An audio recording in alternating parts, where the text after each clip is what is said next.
Gameweek 34 has been another tough week to go against the template, with just about every free hit pick delivering in style. So I'm grateful to have only fallen down slightly to 10.5k, with a score of 79 points so far. It was great to see Jose Sarr past fit and stepping up to save a Jamie Vardy penalty, which also helped Nuri reach double figures. Fabian Schär also overcame a minor hamstring issue to start against Ipswich. But I lost out to the likes of Trippier and Sessegnon, with Anthony Robinson missing for the first time all season through injury. It should probably come as no surprise that Cole Palmer's goal drought continued against Everton, while my other differential Bruno Fernandes did everything but score at Bournemouth. He racked up 7 key passes and 3 shots, claiming 2 bonus points for his efforts. And I'm relying on Bruyne and Mbeumo to end the game week on a high when Brentford go to Forest on Thursday night. The decision to bring in Matheus Cunha paid off, with the Brazilian involved in all 3 goals against Leicester. No forward has supplied as many as his 5 key passes during the game week so far. And Alexander Isak found the net for a 4th successive home match, opening the scoring against Ipswich with a calmly dispatched penalty. I'm continuing with my differential chip strategy and plan to activate my wildcard ahead of Gameweek 35.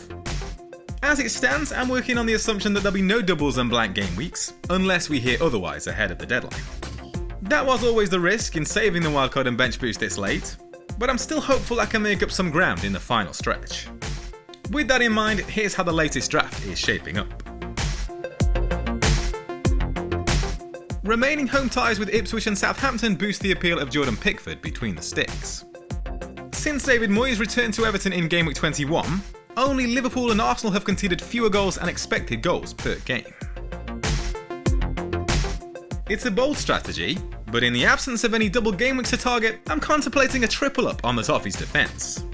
Jake O'Brien was shifted to centre-back last game week to combat the impact of Tarkowski's absence, and helped restrict Chelsea to just a single big chance. A threat from set pieces, he's found the net twice in the past 8 game weeks, while his tally of 3 big chances only trails Sessegnon among defenders, with 4.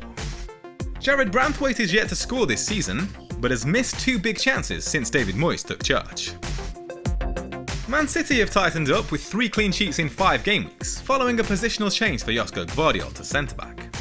But that didn't stop the Croatian from getting on the score sheet against Forest in the FA Cup semi-final. Favourable ties with Wolves, Southampton and Bournemouth can help Guardiola's side secure a Champions League place. A rest for Kevin De Bruyne in the FA Cup indicates his importance to Man City's push for Champions League qualification. The Belgian has started each of their last 4 league matches, carving out a team leading 10 key passes. Only Marmoush and Trossard have landed more shots on target than his 6. Since the turn of the year, Bruyne and Mbeumo has amassed 8 goals and 5 assists in 15 outings, trailing only Salah for points from midfield. His 10 expected goal involvements can only be beaten by Isak and Salah among all players. Jarrod Bowen has been in fine form since returning from injury in Gameweek 24, accruing 4 goals and 4 assists in 11 matches. Only Jacob Murphy and Mo Salah have played a hand in more goals in that spell among midfielders. West Ham have a generous set of remaining fixtures, including Europa League semi-finalists Tottenham and Man United, and a trip to Ipswich on the final day. One of only 3 players to retain their places from the pre-wildcard squad, Alexander Isak has contributed to 4 goals in the past 5 game weeks. The Swede faces a Brighton side that have shipped 15 goals in their last 6 matches, with only Ipswich conceding more. There's also space for popular pick Omar Marmoush, who's netted 6 goals in his last 6 outings at the Etihad, ahead of visits from Wolves and Bournemouth. He leads teammates with tallies of 25 shots and 6 big chances in that spell. Yohan Wissa has impressed with 7 goals and 3 assists during this calendar year. The B striker has attempted a leading 45 shots in that time, while his 16 big chances can only be matched by Isak. Gameweek 35 sees Brentford face a Man United side whose attention will surely be on their Europa League semi-final. Continuing my high-risk approach, I've opted for 3 Nottingham Forest defensive assets on the bench.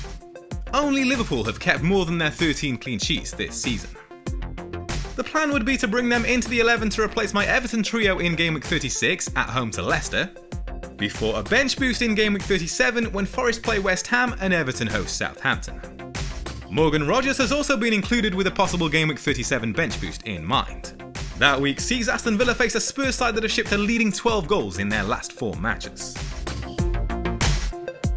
There's a strong case for backing against Mo Salah for captaincy in Gameweek 35, against the Chelsea side with 4 clean sheets in their last 5 outings at Stamford Bridge.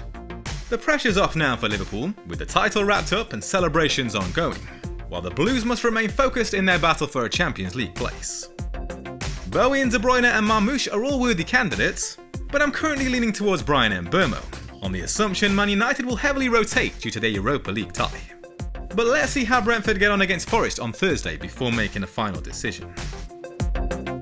This team has a 97% rating by a Fantasy Football Hub. You can get your team rated by AI for free via the link in the description. And don't forget, you can also get 7 days of access to all Hub tools and articles completely free, using the link in the description.